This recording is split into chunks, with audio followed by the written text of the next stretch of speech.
A continuación, Petróleo y Desarrollo.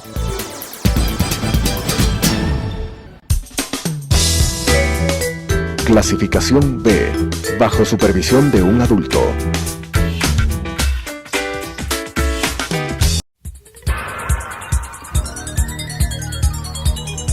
Las opiniones vertidas en este espacio por la producción y dirección del programa son de exclusiva responsabilidad de sus autores y de quienes intervienen en ellos.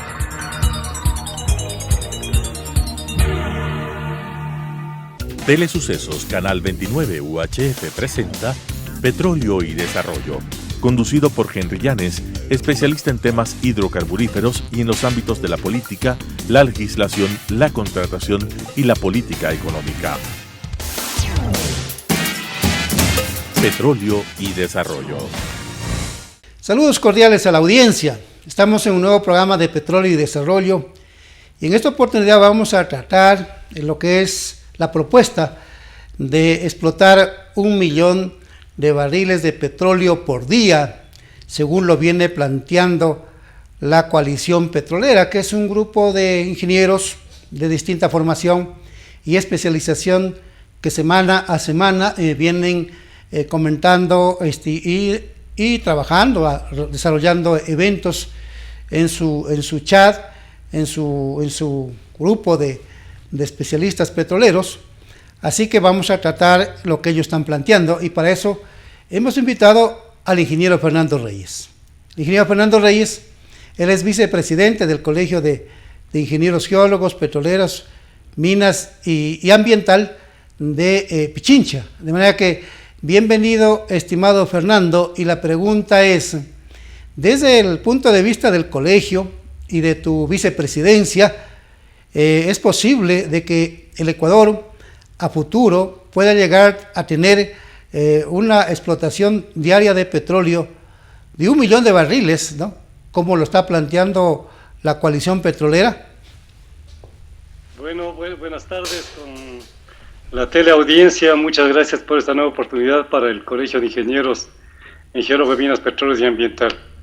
Bueno, Henry, tú usaste la palabra posible, que implica de que obviamente en la cuenca sedimentaria amazónica y en particular en su porción suroriente es posible de que se tenga acumulaciones suficientes que den lugar a que se pueda extraer más petróleo. En otras palabras, no está aún establecido definitivamente de que primero haya la acumulación que se requiere para la extracción del 1 millón de barriles y segundo, que esto vaya a ocurrir. Cuando se utilizan métodos de análisis de riesgo para el tema de exploración y explotación de petróleo, pero más con exploración, normalmente los descubrimientos que uno espera se los hace en términos de probabilidad de ocurrencia. Por ejemplo, la probabilidad de ocurrencia de los descubrimientos del petróleo en la década, de los descubrimientos de petróleo en los campos petroleros actuales, de sus reservas es de 90% para reservas de menos de 50 millones de barriles, mientras que la probabilidad de que ocurran reservas de más de 1 millón de barriles es del menos del 3%, y estoy hablando de los campos que ahora están en explotación y que desde el punto de vista geológico y de yacimientos son bien conocidos. Ya, partiendo de la reflexión tuya, entonces para poder concordar, si se quiere, con la tesis de la Coalición Petrolera, de lo que yo estoy entendiendo de tu exposición, estimado Fernando, lo que haría falta entonces es realizar estudios especializados, por llamarlo así, actualizados, sobre la morfología del suelo y de la estructura geológica de los yacimientos, para ver si es posible encontrar reservas comercialmente explotables adicionales a las que ya están. Si fuera así, Si fuera así, más o menos esos estudios, ¿qué tiempo podrían llevar? Supongamos que haya capitales y haya tecnología, que todo esté prácticamente simplemente de hacer uso de sus recursos, tanto de la tecnología como de los capitales. Si hubiera eso, ¿en qué tiempo se podría tener los estudios para decirle al país, en verdad, sí se ha comprobado de que hay un mayor volumen de reservas de petróleo comercialmente explotables de los campos que están en producción? Bueno, supongamos que estamos en la década del 70 y del 80, en donde hubo las mayores exploraciones de petróleo y que permitieron que se hagan los descubrimientos del petróleo que hasta ahora estamos produciendo. Lo de Texaco, lo de Conoco, lo de la BP, lo de CEPE, la Corporación Estatal Petrolera Ecuatoriana, fueron trabajos muy importantes.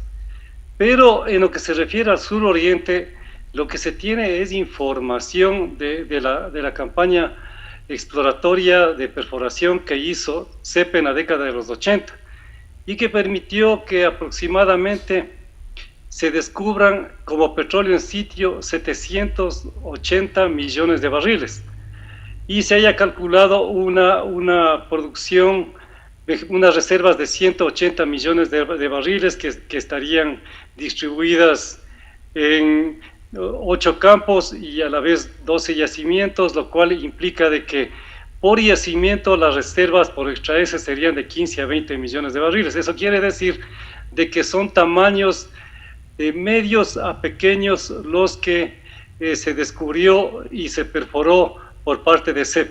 Ahora, con una nueva campaña exploratoria, porque en este momento lo que se tienen son análisis gruesos de la exploración de las líneas sísmicas que se han hecho, de los trabajos geológicos de campo que condujeron en su momento los geólogos de CEPE y de Petroproducción y de otras empresas, pero principalmente ellos.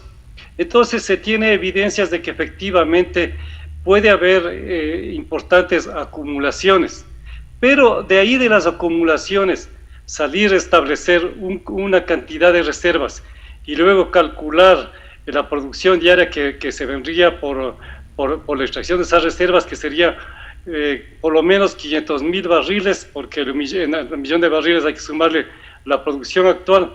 Entonces toca ver esos 500,000 barriles diarios, de cuántas estructuras, de cuántos yacimientos y de cuántos campos petroleros se tendría que estar extrayendo. Y eso ya implica de que ya en términos de superficie tenga que hacerse la logística que amerita. Yo me acuerdo que cuando yo trabajé en Maxus a fines del 92, inicios del 93, estuve yo haciendo tareas ambientales y empezamos a abrir la carretera cuya longitud final fue, como quien dice, Quito-Ambato. Y el primer barril de petróleo que se extrajo de los campos Higro, Amo, Yinta, todo eso, duró aproximadamente 3 años. Para extraer asimismo el primer barril de petróleo del ITT se demoraron un poco más de 2 años y medio, y eso que no se tuvo casi que hacer carreteras por cuanto se utilizó fundamentalmente el río Napo. Entonces, ir hacia el suroriente para extraer el petróleo que supongamos existen las cantidades que están diciendo ahí, entonces implica toda una logística que necesariamente implica que se tenga... Henry, algo pasó con él. No, sigue nomás, sí te estamos escuchando. Bueno, que implica que necesariamente se tengan varias direcciones por donde tienen que ir los derechos de vía, por donde tienen que estar las plataformas. Ahora se perfora varios pozos desde la misma plataforma, y entonces eso significaría 2 opciones para bombear ese petróleo. Uno, unirse al oleoducto norperuano. Eso significaría que toda la logística casi se haga aerotransportable, o por lo menos utilizando un poco el río Pastaza, tal vez el río Bobonaza, pero más del Pastaza, para ir llevando o tomando la cantidad de ripio, arena que se necesitan para la construcción de los accesos y de la plataforma, y tenga que irse llevando ahí sí por aire y por río todas las facilidades de producción, no solamente los taladros de perforación, sino también las facilidades para separar el petróleo y agua y el gas. Y también se debe considerar de que el petróleo descubierto por CEP en el sur oriente es pesado, tipo ITT, pero con la característica de que son yacimientos al parecer más pequeños, más compactos, en donde necesariamente para que este petróleo se les traiga tiene que haber la suficiente cantidad de agua tal como existe en el ITT, y eso daría lugar a que se piense de que la eficiencia de extracción que se tenga en esos yacimientos de crudo pesado debido al agua sea menor a la que se tiene en el ITT. A 3 años de extracción del ITT tenemos el 92% del corte de agua. Eso en términos estrictamente petroleros, Henry. Ya, claro, con lo que tú mencionas claramente, Fernando, que el desarrollar una infraestructura de obras civiles, así como también una infraestructura petrolera que signifique instalar taladros y luego oleoductos secundarios, y como tú dices, si es que la conexión es con Perú, estamos hablando del suroriente, eso no podría hacerse realidad sino después de 3 o 4 años, y eso significaría que en el gobierno del presidente Lasso no se podría lograr el objetivo de llegar a una producción de 1 millón de barriles de petróleo por día. Entonces ahí toca decir cuál es la probabilidad. Debería los técnicos que están agrupados en la coalición entender de que siempre ha sido así, pero y ahora más que antes, esto de la extracción de petróleo está sujeto a riesgos. Uno de los riesgos que solamente hemos topado es el riesgo geológico y de ingeniería que implica de que tú, con todos los análisis que ya vayas teniendo, digas cuál es la probabilidad de que en el sur, desde el sur oriente llegue a extraer 500,000 barriles diarios de petróleo, por qué número de pozos, en qué número de campos, con qué facilidades, etcétera, etcétera. Y eso no puede ser determinístico los cálculos, porque aún está por descubrirse, y lo único que se tiene es una conjetura técnicamente establecida de que habría enormes acumulaciones, de que si le ponemos un factor de recobro del 25%, tendríamos tal cantidad de reservas, y esas reservas podrían extraerse si es que añadimos, investimos entre 6,000 y 10,000 millones de dólares, pero no están viendo específicamente lo que puede ocurrir con cada una de las estructuras que están en el sur oriente, y que normalmente son, su tamaño, si comparas con el nororiente, son de medianas a pequeñas. Entonces tiene que irse haciendo al sumatorio de esas pequeñas y medianas estructuras. Ya, ahí lo que yo estoy yendo a una conclusión, que esto no es cosa de soplar y hacer botellas, como dice el dicho popular, y de acuerdo a tu enfoque, lo que me lleva a concluir de que no se podría entonces generar una expectativa que no se puede hacer realidad en 1 año, ni en 2, ni en 3 años. ¿Sí? No se debería impulsar una expectativa o generar una expectativa, tanto para el país como para el gobierno, diciendo muy bien, para poder llegar a ese objetivo de 1 millón de barriles de petróleo por día, tendrán que transcurrir, en el mejor de los casos, 4 o 5 años. Entonces, siendo así real, lo que habría que plantearle al gobierno del presidente Lasso es más bien una reingeniería de carácter legal, administrativa, financiera y operativa, para optimizar costos, porque el problema del sector petrolero son los costos, ¿no? Yo he escuchado a ingenieros hablar de que, por ejemplo, en el campo Auca, en el campo Xuxufindi, la perforación de los pozos no debería exceder de 3 millones de dólares por cada perforación de un pozo. Sin embargo, a la empresa estatal le están facturando 8 y 9 millones. Esto es una Esto es una voz, un criterio que ya está moviéndose, que está generando preocupación, expectativa. Entonces al gobierno del presidente Lazo hay que decirle, entre con fuerza a analizar el tema de costos, ¿no? Yo simplemente, para que tú tengas una referencia, Fernando, déjame decirte, Fernando, con Texaco, en el año 72, el costo de producción de un barril de petróleo fue de 45 centavos y el precio de venta del barril del petróleo en el año 72 fue de $2.50, con lo cual quiere decir que los costos en ese año no excedieron del 18% de los ingresos de la venta de un barril de crudo. En el año 1977, el costo de producción de un barril de petróleo fue de 66 centavos y el precio de venta estuvo por los $12.70, con lo cual los costos no incidieron en el precio de venta del 5%, no superaron el 5%. Y en el año 92, el costo de producción con la compañía Texaco, con el consorcio, fue de $3 y el precio de venta estuvo por $15, de manera que los costos no excedieron del 17%. Pero en cambio, si nos vamos al año 2015, el precio del barril de petróleo se lo vendió en $42 y estuvieron a la par el precio de venta con los costos de algunas compañías. Y en el año 2016 el precio fue de cerca de el precio de venta fue de $35, y mientras que los costos fueron de $37.5, $38, $41, ese de la península de Santa Elena son $58. Entonces, ¿no crees tú que más bien que el futuro gobierno debería hacer un análisis a fondo de lo que es la política, de lo que son los costos para explotar el barril del petróleo y hacer correcciones, y de esa manera le puede generar al país un mayor nivel de ingresos? Sí, uno de los asuntos inmediatos que debería tomar el próximo gobierno es precisamente sentarse a renegociar con cada una de las empresas las tarifas que se los viene pagando.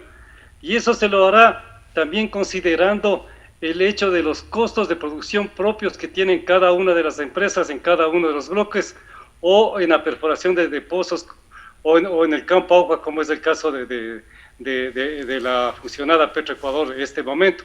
Necesariamente tiene que irse en esa dirección, pero también si hay alternativas que no son tan alejadas de la infraestructura petrolera.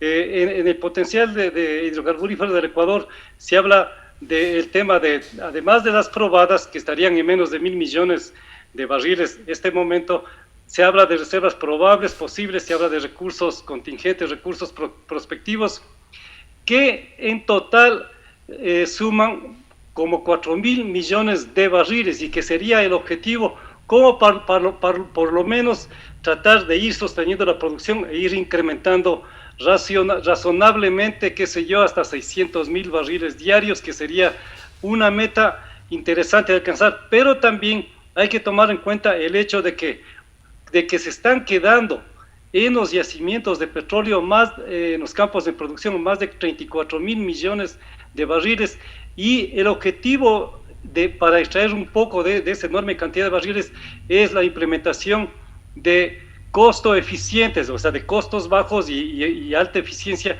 con proyectos de recuperación mejorada, a los cuales se podría contratar, por ejemplo, vía contratos de participación.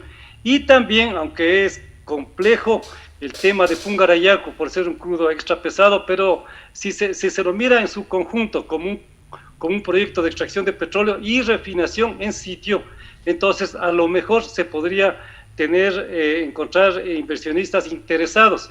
Y a propósito de inversionistas, este momento en el mundo, el costo de la inversión, el costo del capital para inversión petrolera es alto, debido a lo que fue público, por ejemplo, para el caso del Ecuador, el asunto de que bancos europeos han decidido no prestar dinero a las empresas que nos compran petróleo y que luego los venden a las refinerías.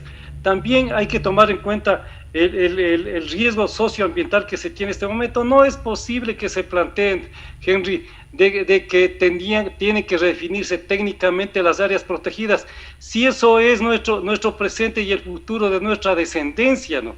y eso sería muy mal visto a nivel mundial y encarecería mucho más las inversiones de petróleo que vengan de países y de empresas serias que no estén vinculados, digamos, a gestión corrupta. Y entonces, si ves ese asunto más la evolución de los precios de venta, tú puedes ver que inversiones nuevas para ir a nuevas áreas, cuya condición sea cambiar las áreas protegidas, redundando un poco, y también tratar de llegar a extraer petróleo en territorios comunitarios como los de los Guarani, como los de los Zápara, como los quichuas, tiende a ser algo muy complejo, más aún cuando tenemos de vicepresidenta de la Asamblea a una representante de las nacionalidades indígenas de la Amazonía. Por lo tanto, la ingeniería te dice de que sí podemos extraer más petróleo de los mismos nacimientos. La necesidad económica te dice que es necesario que el gobierno se siente a renegociar las altas tarifas que paga y que bueno, nosotros vamos a entregar vamos a hacer público un documento en esta semana en donde obviamente una vez más como colegio nos estamos pronunciando sobre estos temas, Henry. Ya. Pero el Fernando, pedido es a los ingenieros que para eso estamos, ¿no? Claro. Extraigamos más petróleo de donde este momento lo estamos extrayendo. Ya, no tenemos muchos minutos, quisiera que un poco seamos rápido porque quiero plantearte dos preguntas. La una, yo he escuchado a algunos ingenieros de petroleros que estarían pensando aplicar la técnica norteamericana de Dakota del Sur, Dakota del Norte, en donde han impulsado los procesos de extracción del petróleo utilizando la tecnología del shale fracking. ¿Crees que eso podría aplicarse en la Amazonía? ¿Eso no es peligroso? Dicen que en Colombia lo están haciendo, que en Argentina ya lo están haciendo. ¿No es peligroso en verdad de que haya una fuerte contaminación en las aguas subterráneas, en el subsuelo amazónico? Porque yo he escuchado una fuerte conflictividad de esto que se aplica en los Estados Unidos, ¿no? No he sabido de que existan en la cuenca amazónica los ductitas altamente compactadas que son en donde se formó el petróleo y que quedó atrapado a nivel de nanoporosidades, a nivel nano, ciertas cantidades de petróleo que casi no tiene diésel. Es uno de los problemas que tiene Estados Unidos, por ejemplo, en términos de refinación, y de gas también, y para cuya extracción se tiene que utilizar técnicas de ruptura de la roca, para liberar, para hacer de pulverizar la roca en el yacimiento, inyectar químicos, utilizar grandes cantidades de agua con químicos, extraer la superficie, hacer la separación y continuar con el proceso. Normalmente la duración de esos pozos, en el mejor de los casos, es 1 año, no sé si hay pozos de 2 años, y tienen que volverse a intervenir, o si no, lo que se ha hecho es en Texas y en Dakota y todo eso, ir de pozo en pozo. ¿Sí? Y es algo que no tiene, digamos, mucha eficiencia productiva por pozo. Pero yo considero de que aunque hubiera esas shale, dicen en inglés, esas arcillas compactadas que tienen petróleo en Amazonía, no sería nada conveniente que vayamos en esa dirección, porque ya tenemos suficiente petróleo, Henry. Petróleo no nos falta. Lo que nos falta es que dejemos de pensar de que nuevo petróleo solamente se lo consigue con exploración adicional, con la ampliación de la frontera petrolera, y repito una vez más, y nos dediquemos a extraer a costos relativamente bajos el petróleo que se nos está quedando en los yacimientos. Ya, finalmente, ahí, Fernando, la pregunta es, estamos prácticamente ya concluyendo, pero yo lo que quería preguntarte es, ¿es posible ir a un incremento fuerte como plantea la coalición, cuando hasta aquí prácticamente se ha explotado la región amazónica sobre los 6.000 millones de barriles?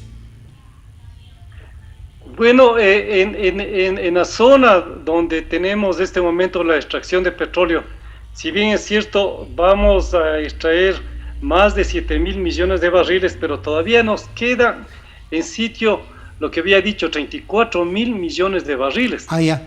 Hacia allá tendríamos que enfocarnos, porque además no implica la ampliación de la frontera petrolera. Trabajas en las mismas áreas operativas que estás en este momento, o sea, con plataformas, con carreteras, con aeropuertos. Puedes trabajar entre pozos inyectores y pozos productores, tiene las facilidades, y lo que se trata es de que precisamente vayamos en un proceso de aprendizaje que en un momento dado, que no sea muy largo ese proceso, obviamente, nos permita decir, este es el nuevo petróleo que lo traemos de aquí mismo. Ya se viene inyectando, Henry, agua. Ya. Agua en varios campos y varios yacimientos. Correcto. Sí. Correcto. Por ejemplo, y se ha calculado de que el factor de recobro se está incrementando entre el 7 y 10%. Correcto. Si optimizamos esa inyección de agua, podríamos llegar al 15-16% de incremento de factor de recobro, con lo que implica eso de reservas y producción. Perfecto. Ahí quedemos, Fernando, muchas gracias. Podríamos vernos de aquí a 15 días porque hasta allá tendríamos ya conocimiento de lo que diga el nuevo ministro, las nuevas actividades de Petroecuador y del documento que ustedes van a hablar. Dejémoslo ahí y nos vemos en 15 días. Muy amable, sí. Fernando. Muchas gracias. Las opiniones vertidas en este espacio por la producción y dirección del programa son de exclusiva responsabilidad de sus autores y de quienes intervienen en ellos.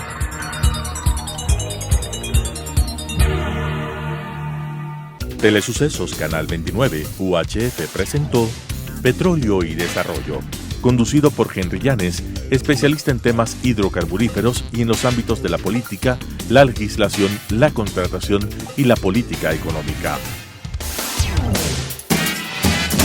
Petróleo y Desarrollo.